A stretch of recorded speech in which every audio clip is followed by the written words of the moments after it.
Olá, meus amigos, muito bem, fim de ano chegando, estamos aí já no clima de Natal e hoje eu venho fazer uma coisa um pouquinho diferente aqui. Eu vou comentar e indicar para vocês os 3 melhores livros que eu li ao longo desse ano de 2024. Os 3 melhores livros não jurídicos. Depois eu quero gravar um vídeo também aqui indicando os 3 melhores livros jurídicos que eu li. Então vamos lá. Primeiro, vai aparecer aqui, Jerusalém, a biografia. Um livro escrito por Simon Sebag Montefiore. Bom, como é que eu cheguei nesse livro? Primeiro, eu me dei conta da minha mais absoluta ignorância acerca do conflito Israel-Palestina. Tema que voltou aí à pauta do debate mundial, posso eu dizer, após aqueles terríveis ataques de 7 de outubro de 2023 realizados pelo Hamas. Então eu resolvi me aprofundar na temática, fui fazer algumas pesquisas e cheguei a esse livro que se propõe a contar, como o título diz, a biografia da cidade de Jerusalém.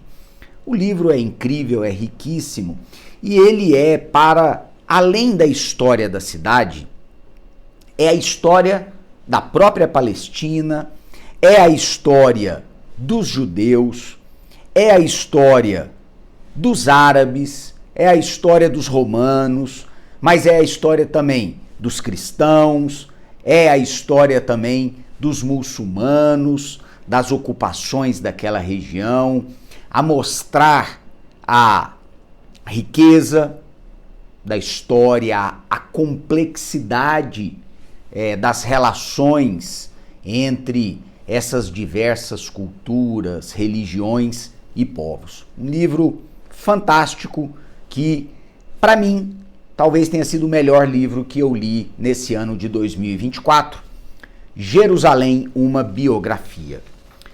O segundo livro, que eu até ainda estou lendo, estou terminando, é Churchill, Uma Vida, escrito por Martin Gilbert.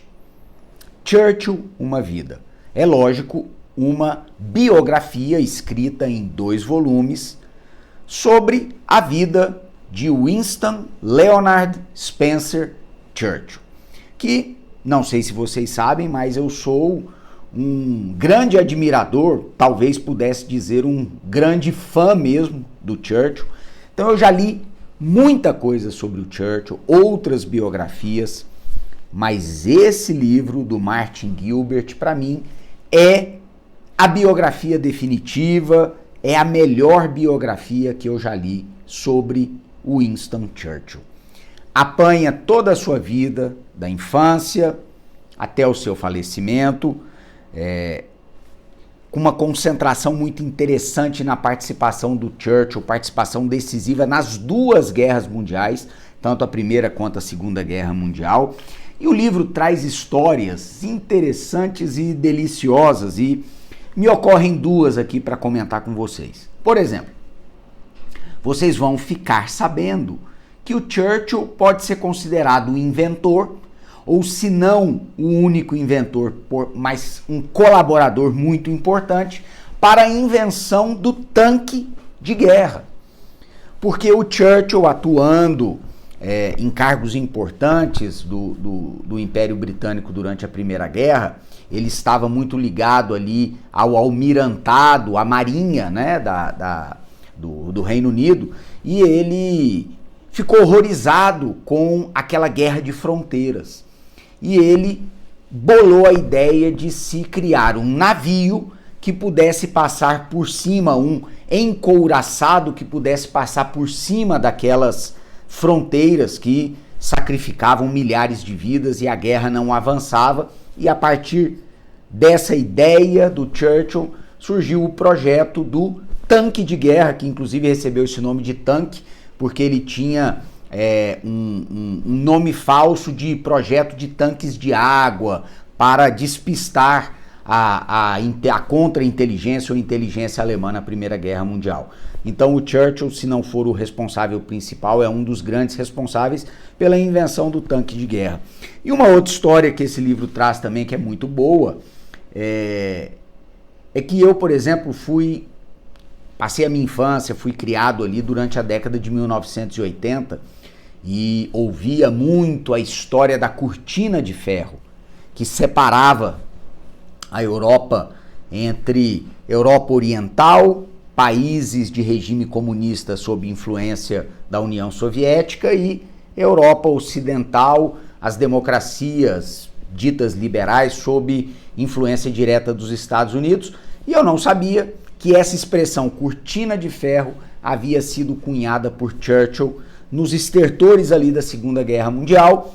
E vejam, na década de 40, sendo que na década de 80 essa expressão do Churchill ainda, de certa forma, definia a geopolítica mundial. Portanto, é um livro assim magnífico, que conta não uma vida, mas eu diria as várias vidas que Winston Churchill teve em uma vida só.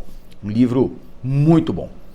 E por fim, o terceiro livro que eu indico é o livro intitulado Os Santos que Abalaram o Mundo, de René Fulop. É esse livro aqui. Esse é um livro que chegou a mim por indicação do meu pai, porque eu comentava com ele sobre o quão bom era um outro livro que eu estava lendo sobre a vida de São Paulo. Saulo de Tarso, e depois da estrada de Damasco, Paulo de Tarso, o apóstolo da divulgação do cristianismo. E também é um livro muito bom. Mas nesse livro, Os Santos que Abalaram o Mundo, o livro é espetacular, uma narrativa muito dinâmica, muito interessante. Vocês terão contato com as histórias de Santo Antão, Santo Agostinho, São Francisco, Santo Inácio de Loyola e Santa Teresa.